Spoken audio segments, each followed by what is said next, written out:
সুপ্রিয় দর্শক আসসালামু আলাইকুম। আমাদের সাফল্য কথা চ্যানেলে আপনাদেরকে স্বাগতম। দর্শক, আজকে আমরা চলে এসেছি ঢাকা জেলার সাভার উপজেলার ৭ নং বিরুলিয়া ইউনিয়নের সাদুল্লাপুর ওলিয়া গ্রামে। এই গ্রামে কাজী রবিন ভাই, যিনি তার নিজ উদ্যোগে একটি বায়োফ্লক পদ্ধতি চালু করেছেন এবং সেখান থেকে মাছ চাষ করে তিনি সফলতা পেয়েছেন। সেটা আপনাদেরকে জানাবো যে আপনি যদি বায়োফ্লক পদ্ধতিতে মাছ চাষ করতে চান সেটি কিভাবে করবেন এবং কি পরিমাণ খরচ হবে, এবং একটি বায়োফ্লক পদ্ধতি চালু করতে গেলে আপনাকে কি কি জিনিস লক্ষ্য রাখতে হবে এবং কি কি জিনিস কিনে এই বায়োফ্লক পদ্ধতিতে চালু করতে হবে, এই বিষয় সম্পর্কে। তো আমরা এই সম্পর্কে ভাইয়ের সাথে কথা বলবো এবং এইগুলো আমরা আজকে খাতা কলমে হিসাব করে দেখব যে আসলে একটি বায়োফ্লক প্ল্যান্ট তৈরি করতে গেলে কি পরিমাণ খরচ আপনাকে শুরুতেই করতে হবে। ভাই আসসালামু আলাইকুম। ওয়ালাইকুম আসসালাম। আমরা আজকে আবারও আপনার সাথে একটু কথা বলবো। চলুন আমরা একটু ভিতরে যাই।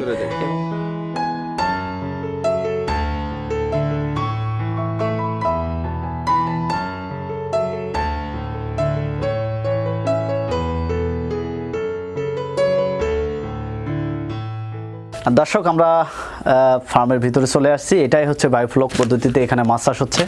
ভাই, আমাদের একটু শুরুর দিক থেকে বলবেন যে আপনাকে এই বায়োফ্লক পদ্ধতিটা করার জন্য কি কি দিক লক্ষ্য করতে হয়েছে এবং কি কি কাজ করতে হয়েছে? প্রথমত আমাকে ইটের একটা সেন্টার বানাইতে হয়েছে, গোল করে, গোল আকারে।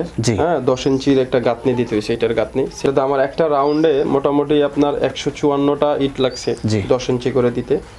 তারপরে আমি এই লোহার গ্রিলটা এখানে বসাই দিছি। বসানোর পরে তারপলিং যেটা আছে, তারপলিং দিছি।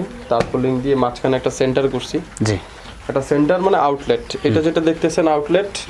হ্যাঁ, এই পরিমাণ পানি আমার উঠবে এখান থেকে। যদি কখনো বৃষ্টির পানি আসে, যদি ভরে যায়, তখন এখান থেকে চলে যায়। এবং এটার বিশেষ কারণ হলো, যখন আমার অ্যামোনিয়া ট্যাঙ্কিতে বেশি হবে তখন অনেক সময় মোলাসিস বা প্রোবায়োটিকে কন্ট্রোল হয় না। তখন আমি কিছু সংখ্যক পানি যদি এখান থেকে ছেড়ে দেই, তাহলে আমার অ্যামোনিয়াটা কন্ট্রোলে চলে আসবে। আচ্ছা, তারপরে আর কি কি প্রয়োজনীয় জিনিস লেগেছে? তারপরে আমার প্রোবায়োটিক তো মুখ্য বিষয়। আমার টিডিএস মিটার লেগেছে, পিএইচ মিটার লেগেছে, তারপরে অ্যামোনিয়া কিট লেগেছে। জি, আমরা একটু দামের বিষয়ে জানবো। দর্শক, আমি আপনাদের সুবিধার্থে আমরা একটা লিস্ট করছি যে এখানে কি কি জিনিস লাগছে। আমরা এই জিনিসগুলো লক্ষ্য করব এবং দাম জানবো। আমি এখানে লিখে রাখছি, শুরুর দিকে এখানে একটি ইটের রাউন্ড দেওয়া হয়েছে। ভাই যেটা বলছে, এখানে ইট লাগছে একটা করে রাউন্ডে 154টা করে ইট লাগছে এবং প্রতিটা ইটের দাম ছিল 10 টাকা করে। সেক্ষেত্রে আমরা হিসাব করছি 1540 টাকা লাগে একটা করে আপনার এই ধরনের রাউন্ড তৈরি করতে। 1540 টাকার ইট লাগবে এবং একটা সিমেন্টের বস্তা লাগবে, যে সিমেন্টের বস্তাটার দাম ধরা হয়েছে 500 টাকা এবং এখানে দুইটি লেবার খরচ ধরা হয়েছে, যার দাম ধরা হয়েছে 1000 টাকা। তো সর্বমোট এই নিচে রাউন্ডটা তৈরি করতে খরচ হয়ে গেছে 3040 টাকা। দ্বিতীয়ত আমরা হিসাব করছি লোহার খাঁচা এখানে যেটা করা হয়েছে, এই রাউন্ডটা তৈরি করতে লোহা লেগেছে 60 কেজি। 1 কেজি লোহার দাম ধরা হয়েছে 70 টাকা। এই পুরো রাউন্ডটাতে 60 কেজি লোহা 70 টাকা রেটে দাম হয় 4200 টাকা এবং এখানে লেবার খরচ ধরা হয়েছে 3000 টাকা। সর্বমোট খরচ হলো 7200 টাকা। তো একটা রিংয়ে এই ধরনের রাউন্ডে যদি 7200 টাকা খরচ হয়, 3টি রাউন্ডে এখানে খরচ হয়ে গেছে সর্বমোট 21600 টাকা। 3 নম্বর যে পয়েন্টটা হলো সেটা হচ্ছে ত্রিপল। এখানে যে ত্রিপলটা আপনারা দেখতে পাচ্ছেন, এই ত্রিপলটা দিতে হয়ে গেছে। প্রতিটাতেই কিন্তু ত্রিপল দেওয়া আছে। ত্রিপল লেগেছে 3টি এবং প্রত্যেকটির দাম হলো 8500 টাকা। সেক্ষেত্রে 3টি ত্রিপলের দাম হচ্ছে 25500 টাকা। এরপরে যে স্টেপটি ভাই বলছেন যে এখানে একটা আউটলেট তৈরি করতে হয়েছে। এখানে যদি এই বায়োফ্লক্স পদ্ধতিতে মাছ চাষ করতে গিয়ে যে পানিটা অতিরিক্ত হয় অথবা বৃষ্টির যদি পানি পড়ে, বৃষ্টির পানি কিন্তু এখানে খুবই গুরুত্বপূর্ণ জিনিস। এই পানিটাকে বাইর করে দেওয়ার জন্য তৈরি করেছে আউটলেট। এই আউটলেটটা করতে তার খরচ হয়ে গেছে প্রত্যেকটিতে 2000 টাকা। সেক্ষেত্রে 3টিতে খরচ হয়েছে 6000 টাকা এবং এখানে যে লেবার লেগেছে সেটা হচ্ছে 2000 টাকা। সর্বমোট 8000 টাকা তার খরচ হয়ে গেছে এই আউটলেটটা তৈরি করতে। 5 নম্বরে আমরা হিসাব করছি টিডিএস মিটার। এই টিডিএস মিটার এখানে পানির আমরা পরবর্তীতে জানবো যে আসলে এগুলো কীভাবে ব্যবহার করতে হয় এবং প্রত্যেকটা কীভাবে ব্যবহার করতে হচ্ছে। আমি আপনাদেরকে দামগুলো জানিয়ে দিচ্ছি যে এই জিনিসগুলো করতে গেলে আপনাকে যে দামগুলো দেখতে হবে এবং যে দামে এই জিনিসগুলো কেনা হয়েছে। এখানে টিডিএস মিটার একটি লেগেছে, যেটার দাম হচ্ছে 1300 টাকা। তার পরবর্তীতে লেগেছে পিএস মিটার একটি, যেটার দাম ধরা হয়েছে 1500 টাকা। তারপরে 7 নম্বর হচ্ছে অ্যামোনিয়াম কিট টেস্ট। এখানে যে অ্যামোনিয়াম তৈরি হচ্ছে অ্যামোনিয়াম গ্যাসটা টেস্ট করার জন্য একটা মিটার আছে, যন্ত্র আছে, যেটার নাম হচ্ছে অ্যামোনিয়াম কিট টেস্ট, যার দাম হচ্ছে 2000 টাকা। 8 নম্বর, এখানে হচ্ছে 4টি মোটর চালু করা আছে, যে মোটরগুলোর দাম হলো প্রত্যেকটির দাম 10,000 টাকা, 4টি মোটরের দাম 40,000 টাকা। একটি জেনারেটর নেওয়া হয়েছে, যে জেনারেটরটা আপনারা দেখতে পাচ্ছেন, এই জেনারেটরটা কিন্তু নতুন জেনারেটর না, জেনারেটর যেটা কিনছে এটা হচ্ছে সেকেন্ড হ্যান্ড জেনারেটর, তাই এর দাম ধরা হয়েছে 8,000 টাকা। এবং এখানে যে এই যে সার্বক্ষণিক কাজগুলো শেষ করার পরে এখানে যে মাছের পোনা ছাড়তে হয়েছে, তার দাম ধরা হয়েছে 30,000 টাকা। প্রত্যেকটাতে 10,000 করে পোনা আছে, 10,000 করে 30,000 পোনার দাম 30,000 টাকা। এবং খাবার খরচ সর্বমোট 5 মাসে হয়ে যাবে 10,000 টাকা। সর্বমোট খরচ হবে 1,50,000 টাকা। দর্শক, আমি আপনাদেরকে সব বিষয়ে বললাম, আমার সামনে আরেকটা জিনিস আমরা বাদ পড়ে গেছিলো, এই যে পাইপগুলো আছে, এই পাইপের সম্পর্কে একটু জানি যে আসলে এটা কিনতেও তো তার খরচ হয়ে গেছে, এবং এই যে নিচে রাউন্ড বিভিন্ন পাইপ আছে এগুলো, ভাই আমাদের এটা একটু বলবেন যে আসলে আমরা লিস্টের মধ্যে হয়তো এটা করিনি, এটা আপনার কোন বাবদে খরচে আপনি ধরছেন, বা এটা কোথায়? আমি সেটা আপনার ওই স্যানিটারি আউটলেটের যে খরচটা আছে, জি জি, এই খরচের মধ্যে আমার এটা হয়ে গেছে। যখন আমি পাইপটা কিনেছি তখন আমার একসাথে কেনা হয়েছে, আচ্ছা, তখন আমি এটা বানিয়ে নিয়েছি। আচ্ছা, আমরা একটু জিনিসগুলোকে একটু ঘুরাই আমাদেরকে একটু দেখান, যে জিনিসগুলো আমাদের এখানে লেগেছে ওই জিনিসগুলো আমাদের একটু দেখাবেন। এটা আমি শুরুতে এটাতে আসি, এটা হলো আপনার শুরু থেকে আপনার ওই এয়ার পাম্প যেটা আছে, এয়ার পাম্পের সাথে আমি সরাসরি এই পাইপটাতে জয়েন করে দিয়েছি। এখানে দুটা এগুলো লাগিয়েছি, হ্যাঁ, যাতে হাওয়াটা না বেরোয়।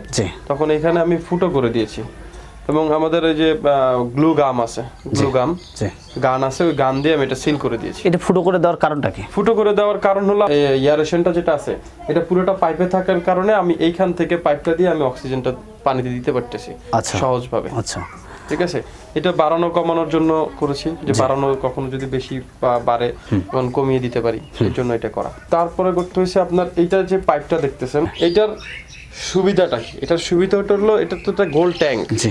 গোল ট্যাঙ্কে আপনি নদীতে মাছ সাঁতার কাটতে পারে, এটাতেও একটা সাঁতার কাটার জন্য আমি ব্যবস্থা করেছি, যেটা হলো গিয়ে এখান থেকে এয়ারেশন পাম্পটাই আমি একটা পাইপ দিয়ে এই পাইপের মধ্যে দিয়ে দিয়েছি। দেওয়ার কারণে ওইখান থেকে একটা বুদবুদি উঠতেছে, আপনি ওইখান থেকে মাছ ওরা ওই বুদবুদিতেই সাঁতারটা কাটে, এবং ওর মাছের গ্রোথটা ভালো হয়, এবং ট্যাঙ্কিতে পানিটা রাউন্ড হয়ে ঘুরতে থাকে, মানে আমার পানিটা কোথাও ফ্লকটা বা অ্যামোনিয়াটা বসতে পারে না। আচ্ছা, ওইখানেই ও ফ্লকের কারণে অ্যামোনিয়াটা ধ্বংস করে। আরো কিছু জিনিস আছে, এই যে আমরা একটা তার দেখতে পাচ্ছি, এটা যদি আমরা একটু উঠাই হয়তো দেখতে পারবো, এর নিচে কি দেওয়া আছে? এটা কি স্টোন দেওয়া আছে? স্টোন। এটা কি কাজে ব্যবহার হয়? এটা অক্সিজেনের যে হাওয়াটা আছে, এয়ার পাম্পের যে হাওয়াটা আছে, এইটার মাধ্যমে বের হয়। আচ্ছা, এটা অক্সিজেন দিবে, অক্সিজেন পানিতে অক্সিজেন দিবে। আচ্ছা, এটা কি এরকম রাউন্ড হয় না? রাউন্ড হয়। তারপরে আপনার এখানে আমার একটা আছে, এখানে এটা রাউন্ড আর কি, এই যে এরকম হয়। হ্যাঁ, এগুলো কি বাজারে কিনতে পাওয়া যায় না? আপনি এগুলো বাজারে কিনতে পাওয়া যায়, কিন্তু অনেক প্রাইস নেয়। এইটা একটা 250 টাকা নেয়, আমাদের কাটা বনে 250 টাকা নেয়। ভাই, আপনি বলছেন যে আপনি মেশিনগুলো যে আপনার এখানে 4টা মোটর লাগানো আছে, আপনি বাইরের দেশ থেকে নিয়ে আসছেন অর্ডার করে, এবং প্রত্যেকটার দাম কিন্তু 10,000 টাকা নিচ্ছে। আমাদের দেশে এই প্রোডাক্টগুলো পাওয়া যায় কিনা, এবং এগুলোর দাম কীরকম হতে পারে আর কি? প্রোডাক্টগুলো পাওয়া যায় ভাই, পাওয়া যায় না এমন কিছু নাই, কিন্তু কিছু সংখ্যক অসাধু ব্যবসায়ী যারা আছে, এই পাম্পটার মূল্য যদি হয় 10,000 টাকা, তারা সেটা নিতেছে 3 গুণ। আমি যার কাছেই অর্ডার দিছি ভাই 18,000, 20,000, 27,000, 22,000, মানে যে যেভাবে পারতেছে বায়োফ্লককে নিয়ে, মানে তারা একটা মুনাফা তৈরি করার চেষ্টা করতেছে, বাট এইটার এই মূল্যটা না। যখনই একটা যুব সমাজ কোনো কিছু করতে যাবে, তখন যখন এই দামগুলো দেখতে পাবে, তখন কিন্তু তারা এটা করতে পারবে, তারা ডিমোটিভেটেড হয়ে যাবে, ডিমোটিভেট হবে। পরে কিন্তু ভাই এখানে শেড করতে হয়, এই শেডের বিষয়ে একটু বলুন। এই শেডটা কি কি করতে হয়, এবং এইগুলোর পেছনে কি রকম খরচ হয়ে যায়? আসলে আমি ইনভেস্টারে বেসিক মনে করি। আমি যে কোনো একটা ব্যবসা করতে গেলে আমার ইনভেস্টটা তৈরি হয়, ইনভেস্টটা লাগবে। হ্যাঁ, আমি যদি একটা গাড়ি কিনি, সেটার জন্য তেল লাগবে, সেটার জন্য একটা ড্রাইভার লাগবে, বা আমি যদি চালাই তাহলে ড্রাইভার লাগবে না। এইটা আমি চালাইতেছি, এবং জমিটা আমার এক বন্ধুর। হ্যাঁ, বন্ধুর শ্বশুরের, ওনাকে বলছি যে আমি এরকম একটা করতে চাই, এবং ওনারা আমাকে অনেক প্রকার সহযোগিতা করেছে। এই বাসটা সব কিছুই এখানে ছিল, হ্যাঁ, মোটামুটি শুধু আমার টিন করতে হয়েছে আর মিস্ত্রি খরচ গেছে, আমি ইনক্লুডেড ওটার সাথে আমি অ্যাড করে দিয়েছি। যেমন এটার তেমন একটা খরচ আমার হয়নি, শুধু রশি কিনছি আর বাঁশগুলো এদিকেই ছিল, এই স্যানিটারির যে বাঁশগুলো আছে এই বাঁশগুলো দিয়ে আমি তৈরি করছি। আর এই নেটগুলো খুবই কম দাম, এই নেটগুলো খুবই কম দাম, একটা বান্ডিলে মোটামুটি 100 গজ থাকে, 100 গজ একটা বান্ডিল আমার হয়ে গেছে। 100 গজের দাম কত? এইটার 100 গজের দাম খুব বেশি না, 650 থেকে 700 টাকা। হ্যাঁ দর্শক, আমি ওটাই বলি সবসময় যে আসলে উদ্যোক্তারা কষ্ট করে যখন একটা জিনিস তৈরি করে, কষ্ট করে কিন্তু তারা সফলতা পায়। এখানে কিন্তু অনেক দিক খেয়াল করার আছে। এই প্ল্যানটা তৈরি করতে গিয়ে তা কিন্তু অনেক দিকে লক্ষ্য রাখতে হয়েছে। এখানে দেখতে পাচ্ছেন উপরে যে বাঁশগুলো, এই বাঁশগুলো তাকে কিনতে হয়নি, পাশে পড়েছিল, এটা ব্যবহার করছে। আপনারা যখন নিজে শুরু করবেন, সব কিছু যে আসলে কিনে শুরু করতে হবে না, আমার যেটা প্রয়োজনীয় জিনিস, আমার যেটা দিলে আমি কম খরচে এই জিনিসটা করতে পারবো, সেটাই আপনাকে লক্ষ্য করতে হবে। এক্স্যাক্টলি যেটা ভাই করছে আর কি। দর্শক, আমরা এতক্ষণ কথা বলছিলাম এই বায়োফ্লক পদ্ধতিতে কিভাবে মাছ চাষ করতে হবে, কত টাকা খরচ হয়, কত টাকা লাভ হবে, এই বিষয়গুলো নিয়ে রবিন ভাইয়ের সাথে আমরা এখন একটু পরামর্শ নিব। আমাদের অনেক দর্শক আছে, অনেক খামারি আছে যারা এই কাজগুলো করতে চায়, তারা কিভাবে শুরু করবে, তাদেরকে কোন কোন কাজ করে এই জায়গায় আসতে হবে, যেমনটা আপনি করেছেন। আপনি বিভিন্ন জায়গায় রিসার্চ করে করে এই জায়গায় আসছেন, এখান থেকে কিছু বলবেন। জি, সর্বপ্রথম আমি বলতে চাই হলো যারা এটার উদ্যোক্তা, যারা এটা করতে চায় ইচ্ছুক, জি, সবার আগে ভাই ওই বাংলাদেশের ট্রেনিং যারা দিচ্ছে তাদেরকে ফোন করবেন। আমি ফোন করি, মাঝে মাঝে ট্রাই করি, ফোন করে বলি ভাই আমি তো এটার কিভাবে করব, কিভাবে কি করতে চাই। ওনারা শুরুতেই আমাকে বলে যে ভাই ট্রেনিং করেন, আপনাকে সব বলে দিব। আচ্ছা আচ্ছা, ট্রেনিং করতে হলে এখন কি করতে হবে ভাই? আমার 7,000 টাকা ফি আছে, 2 দিনের ট্রেনিং, আপনি আসেন, আপনার প্রোবায়োটিক লাগবে না কি লাগবে দিয়ে দিব। কিন্তু বাট ওই ছেলেটাকে আমার মনে হয় না পরিপূর্ণভাবে ওনারা দিতে পারতেছে। ওই ছেলেটা ঘুরতে ফোন দিতে এতটাই ব্যস্ততা দেখায় ওনারা, হ্যাঁ, মানে যুব সমাজ খুব ঝামেলায় আছে, এবং আমাদের তো বেকারত্বের হার বেশি। আপনি অন্য জায়গায় যাবেন, জেলে আপনার প্রজেক্ট ভিজিট করতে দিবেন, আপনার সাথে দাঁড়ায় থাকবে, দেখছেন, হ্যাঁ এবার চলেন, এইভাবে করে দেয়। আমি অনেক ট্রাই করছি, অনেক। আচ্ছা, এই ঝামেলাগুলো আমি পোয়াইছি ভাই, আপনারা এই ঝামেলাগুলো পোয়ায়েন না, এই ঝামেলাগুলো পোহানোর কোনো দরকার নেই।